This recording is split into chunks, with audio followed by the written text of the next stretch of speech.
그 주제가 트렌드이기 때문에 트렌드부터 시작을 하겠습니다. 사전에서 찾아보면 트렌드는 방향, 경향, 동향, 추세, 유행 등의 뜻입니다. 이런 것을 보면 트렌드는 두 가지 뜻을 가지고 있습니다. 지금이라는 뜻과 약간의 미래를 뜻하고 있습니다. 여러분들은 대부분 건축가가 아니시기 때문에 건축에 대해서 지금 현재 트렌드가 뭔지 정확히는 모르실 겁니다. 오시면서 서울에 있는 많은 건물을 보셨지만 지금 지난 10년 동안 전 세계에 지어진 핫한 건물들을 보면 이런 건물들입니다. 이런 건물들은 지금 건축가 학생들이나 아니면 건축가에게 굉장히 많은 영향을 미치고 있고, 또 저도 그렇고 많은 건축가 학생들이 방학이 되면 배낭을 메고 찾아갑니다. 이 건물들은 새로운 구조, 그 다음에 새로운 형태, 그 다음에 새로운 재료, 그리고 심지어는 새로운 생각을 바탕으로 우리들을 자극합니다. 이것이 실질적으로 우리가 말하는 새로운 건축의 트렌드입니다. 이 건물들 대부분 못 보셨을 거예요. 워낙 그 전 세계에 있는 건물들이니까. 그러면 우리가 이런 트렌드를 만든다는 것은 이것을 쫓아가는 것을 말하느냐 하는 것이 오늘의 질문입니다. 그래서 저는 옛날로 한번 돌아가 보기로 했습니다. 그 옛날이라고 하면 1929년입니다. 1929년이면 여러분들이 지금으로부터 80년 전입니다. 80년 후면 2090년이 될 거고요. 지금 현재 지어지는 건물들입니다. 조금 전에 보신 건물들을 보면 대부분 멋있다, 신기하다, 재미있다로 여러분들은 이 건물들을 판단하십니다. 아, 이런 건물들도 있구나. 하지만 1929년도에는 트렌드가 이런 건물들이었습니다. 대부분의 사람들은 이 건물에 만족을 했고 이 건물들을 보면서 아, 나도 저런 건물을 갖고 싶다 라고 하면서 잡지나 신문에 많이 소개됐습니다.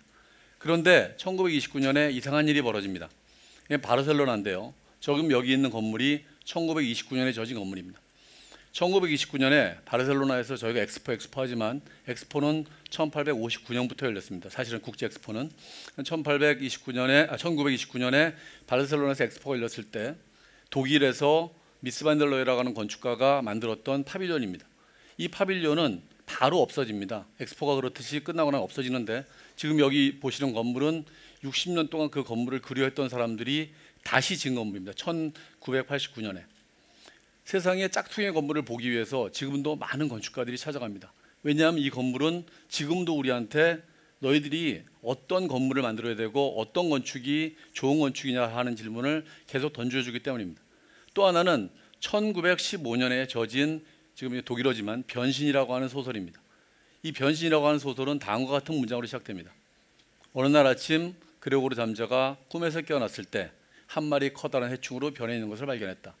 저는 이거를 고등학교 때 처음 읽었는데 지금도 읽을 때마다 소름이 저려옵니다. 우리가 작년에 10만 권이 팔린 책들도 있고 20만 권이 팔린 책들도 있고 심지어 100만 권이 팔린 책도 있습니다. 하지만 10년 뒤, 20년 뒤 우리가 그 책을 살까 아니면 그 책장을 정리할 때 어떤 책을 버릴까 생각해 보면 이 책은 아마 오랫동안 2090년, 지금부터 80년 후입니다. 제가 2090년을 한 것은 아까 바르셀로나 파빌리온이 지어진 게 정확히 80년 전이기 때문입니다. 그때도 살아남아 있을 겁니다. 저는 이런 생각을 합니다. 저희가 시대를 따라가거나 시대를 반영하는 것, 이거는 간단합니다. 그리고 보통 우리는 트렌드를 시대를 이끌어가는 것이라고 생각합니다. 그런데 제가 볼 때 트렌드를 브레이크한다는 것은 그 시대를 자세히 보고 그 시대에 질문을 던지는 것이라고 생각합니다. 사실 눈이 내리면 우리는 눈 맞고 죽는 사람 없습니다. 보통 우박 맞고 죽지. 왜냐하면 눈은 가볍기 때문에. 눈은 얼마큼 가볍냐 하면 얼음보다 10분의 1 정도 가볍습니다. 그런 가벼움들이 하루하루 우리의 생활입니다. 밥을 먹고 여러분들이 지하철 타고 오셨고 그 다음에 친구들이랑 쇼핑을 하고 이런 것들이 바로 생활입니다. 그런데 빙하를 보면 많은 분들이 빙하는 얼음인 줄 아십니다. 근데 빙하는 얼음이 아니고 눈입니다. 눈들이 수만 년 동안 쌓여서 자기 무게에 눌리면 빙하가 됩니다. 빙하의 무게는 얼음보다 조금 가볍습니다. 얼음만큼 무겁지 않습니다. 그런데 거기에 맞아서 타이타닉이 침몰합니다. 그러면 보면 그것이 우리의 삶입니다. 여러분들이 보시는 우리의 삶, 이것들이 아까 말한 대로 아주 가벼운 생활들이 쌓여서 만들어진 생활입니다. 그것들이 얼마만큼 무겁고 강하게 되냐 하면 왼쪽에 있는 집처럼 만들어집니다. 여러분들이 사시는 집이 왼쪽에 있는 집입니다. 왼쪽에 있는 집은 우리나라의 아파트가 처음 들어온 게 1960년대인데 60년대부터 지금까지 50년 동안 거의 변하지 않았습니다. 물론 변한 건 있습니다. 새로운 키친 아니면 세탁기 이런 건 변했지만 비슷합니다. 오른쪽에 있는 집은 제가 감히 아까 있는 빙하를 조금 녹여본 겁니다. 두 개는 굉장히 비슷한데 다른 건 딱 하나입니다. 왼쪽은 주방이 있고 오른쪽은 주방이 없습니다. 오른쪽에서는 더 이상 여자분들이 일할 필요가 없습니다. 남자분들이 오늘 저는 사실 여자분들이 많을 줄 알고 얘기를 해놨는데 남자분들이 너무 많으셔서 제가 좀 나쁜 사람이 되는 것 같은데, 하여간 지금 주방과 침대가 주방과 식당이 없어지면 그 집에서는 두 번째로는 사실 텔레비입니다. 텔레비만 없어지면 할 일이 없습니다. 사실은 집에서 주무시거나 책 봐야 되는데 책은 보통 안 보시기 때문에 주무시는 일밖에 할 일이 없습니다. 두 번째는 또 비슷한 집입니다. 왼쪽이 그동안 오랫동안 쌓아서 만들었던 빙하라면 오른쪽은 조금 다릅니다. 숨은 그림 찾기 같지만 오른쪽 집은 집들이 방들의 크기가 같습니다. 아마 여기 계시는 분들 중에서 조금 나이 드셨고 막내인 분들은 화장실 냄새가 나는 침실에서 주무신 기억이 있을 겁니다. 머리를 대고 대각선으로 자면서. 그런데 오른쪽은 실질적으로 평등한 가정, 평등한 가족이라고 하는 것들을 바탕으로 하는 것입니다. 저는 이렇게 건축을 하면서 끊임없이 질문합니다. 그 다음에 시대를 바라보고 거기에 대해서 생각합니다. 그것이 오늘 보여드릴 제 몇몇 개의 건물들과 질문들의 리스트입니다. 그러면 하나씩 보시겠습니다.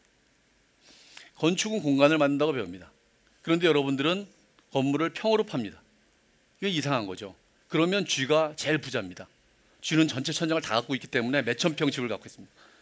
그러니까 이것은 이상합니다. 근데 이거 비슷하게 단위로 파는 게 우리는 있습니다. 주변에. 그게 소입니다. 사실은. 소는 무게로 팝니다. 무게는 이런 거고요. 무게는 곧 부피 단위하고 동일한 단위입니다.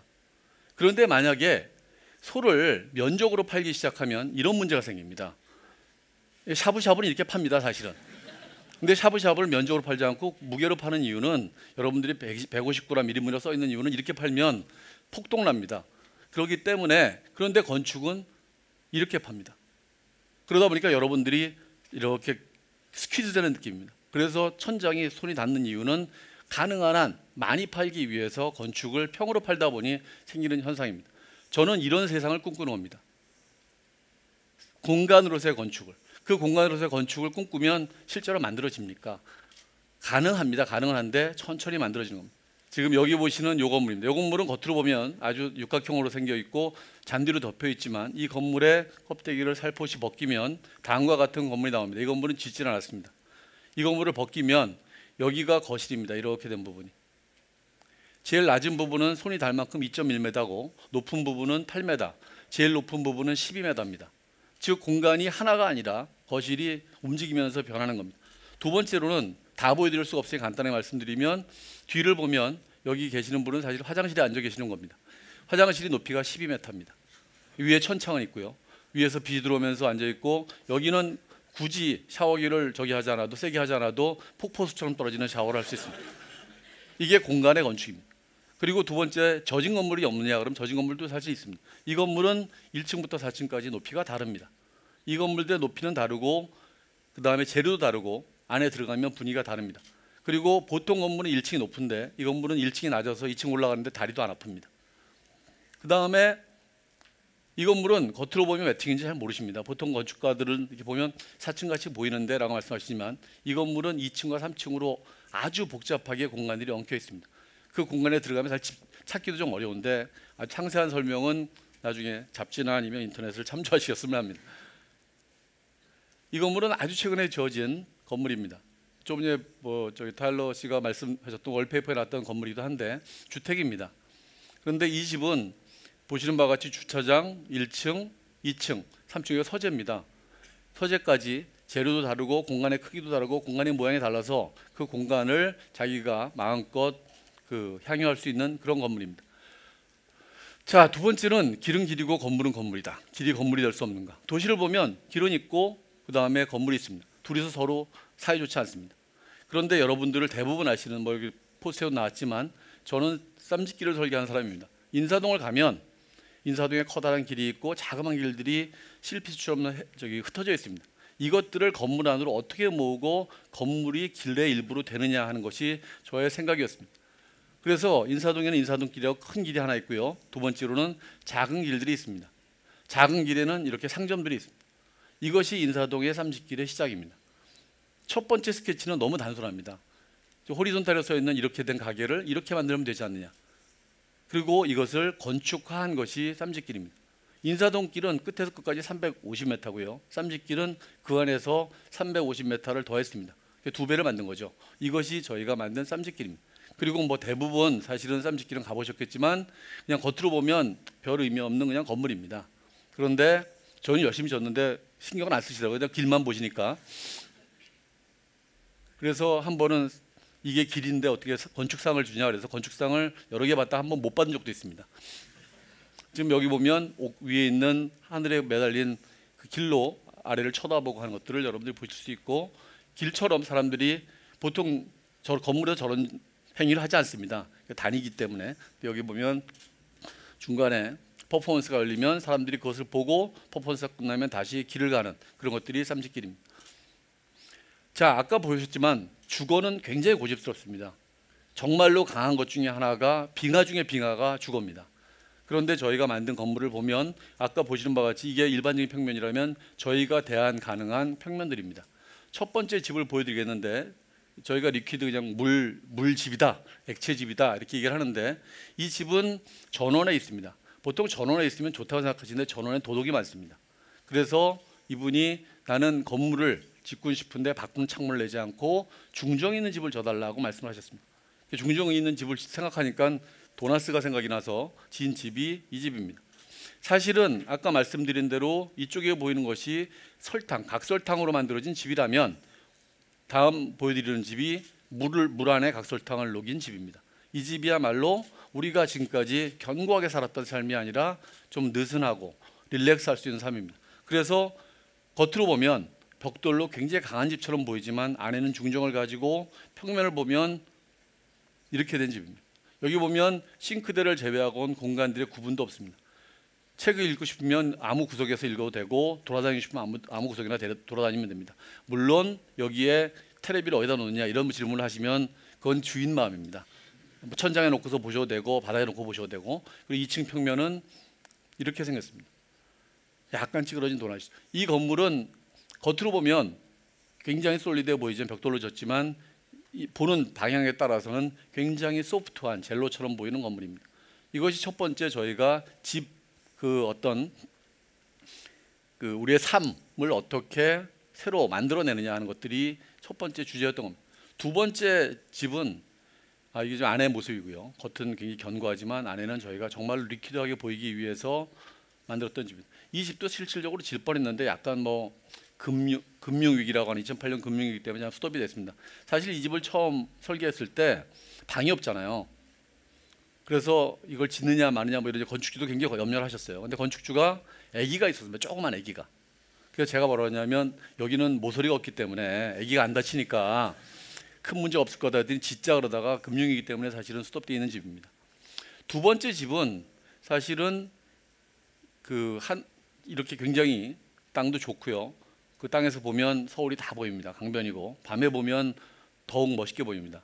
이런 곳에 있는 집인데 이 집은 가족 구성원이 굉장히 단촐합니다. 그런데 집은 굉장히 크고요. 그래서 저희가 우선은 이 강변의 뷰를 많이 볼 수 있는 복잡한 형태의 건물을 설계했고요. 나중에 보실 거고, 그 전에 생각은 이겁니다. 자, 가족이 단촐할 때 30평짜리 집, 이건 뭐 아주 큰 집이죠. 50평짜리 집을 이렇게 크게 만들 경우에 두 가지 방법이 있습니다. 하나는 50평의 방이 5개다. 그럼 방을 20개를 만드는 방법 하나. 두 번째로는 방의 크기를 다 크게 만드는 방법 하나. 근데 이게 다 가족이 단촐하다 보니까 저희는 그러지 말고 원룸 주택을 짓도록 했습니다. 커다란 원룸. 근데 그 커다란 원룸이 이런 집이죠. 근데 그 원룸이 커다란 진짜 몇백 평짜리 집이 이렇게 원룸이 되는 게 아니라 작은 실들이 서로 연결되고 문이 없으면 자기가 공간을 점유하는 방법에 따라서 공간들을 사용할 수 있다는 게 저희의 생각이었습니다. 가장 어려운 것 중에 하나가 평면도를 보여드리는 겁니다. 비전문가들한테. 근데 지금까지 보셨던 거랑 다른 것만 아시면 됩니다. 그다음에 파란 게 물입니다. 수영장이 있는 집이기 때문에. 근데 방들이 이상하게 모서리로 붙어 있는 것을 보실 수 있고, 이것들이 올라가면서 점차 흩어져 나갑니다. 그러다 보니까 이 집은 실질적으로는 3층, 4층의 건물이지만 공간적으로는 위아래가 뚫려 있는 원룸 주택입니다. 아까 말씀드린 대로 강의 뷰를 보다 보니까 건물은 일자가 아니라 굉장히 복잡한 모양이고, 그 다음에 아래에 있는 옹벽하고 자연스럽게 붙어 있고, 그리고 공간들은 위아래로 마음대로 뚫려져 있습니다.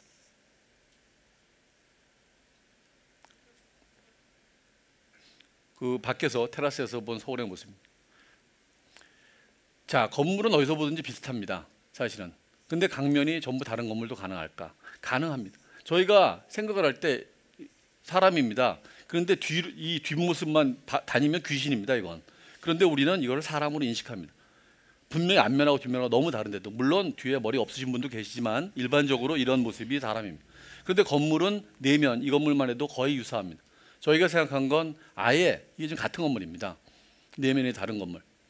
근데 이건 뭐 아주 복잡한 스토리가 있습니다. 이게 저희가 재밌으려고 한 것도 아니고, 이 옆에 아래에 있는 자세히 보면 아래에 있는 재료가 벽돌일 경우에 벽이 벽돌이 되는 일종의 논리를 가지고 바닥이 벽이 되는 거고, 그 바닥을 정해준 거는 이 곳 파주의 출판 도시 지침이었습니다.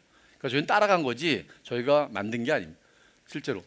그래서 여기는 시멘트 패널 있으면 시멘트 패널 붙이고, 그 다음에 지금 겨울이라 잘 안 보이시지만 여기 녹지하고 여기 와이어를 타고서 풀들이 올라가고, 마지막으로는 바닥이 자갈이면 벽이 자갈이 되는 그런 건물, 내면이 완전히 다른 건물을 저희가 제안을 했던 겁니다. 자, 마지막 카테고리로 건축은 자연을 이겨내려고 노력했습니다. 그런데 이제는 꼭 이길 필요도 없고 꼭 질 필요도 없는, 왜냐하면 자연을 이긴다는, 특히 모던 아키텍처라고 하는 현대 건축은 굉장히 자연하고 싸우려고 노력했습니다. 자연하고 다른 모습을.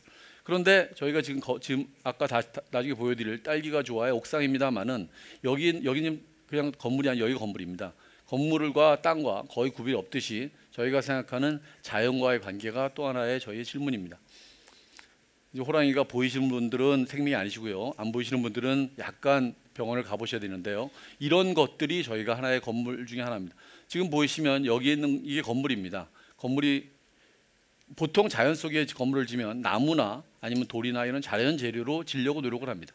그런데 저희의 생각은 그게 아니라 가장 모던한 재료인 이런 반사유를 써서 주변의 자연을 반사하는 것. 그래서 멀리 있는 저기는 산은 4km 정도 떨어진 산입니다. 4km밖에 있는 산이 건물 안으로 들어오고, 눈 오는 날은 눈이 반사가 되고, 또 밤에는 그 산들이 자기 건물에 창문 열린 부분과 안 열린 부분이 있지만 반사가 되는 것이 저희의 생각이었습니다. 그리고 작은 건물이 아니라 저희가 설계한 커다란 건물의 경우에도 일반적으로 건물이 전체를 점유하는 게 아니라 1층 대부분을 사람들한테 내주고, 그 다음에 건물의 대부분 위층이 위에 있으면서 위가 옥상 정원에서 머무르지 않고 동그라니까 런닝 트랙도 되고 수영장도 있고 하는 건물로 저희가 제안을 했고, 이 건물은 이런 느낌입니다. 위에 커다란 도나스가 있고 아래는 공원이 되어 있는, 그래서 건물과 자연이 만나는 방법이 지금까지는 무조건 자연을 밀어내고 깎아낸다면 저희는 다른 관계를 만들려고 했던 겁니다. 마지막으로 보여드릴 건물은 아까 보셨던 딸기가 좋아인데, 딸기가 좋아는 2층짜리 건물이고 위에가 녹지로 덮여 있습니다. 그런데 저희가 참 즐거워했던 건 뭐냐 하면, 딸기가 좋아는 굉장히 자연스럽게 풀들이 자라서, 풀들을 저희가 심었고 그 풀들이 자연스럽게 자랍니다.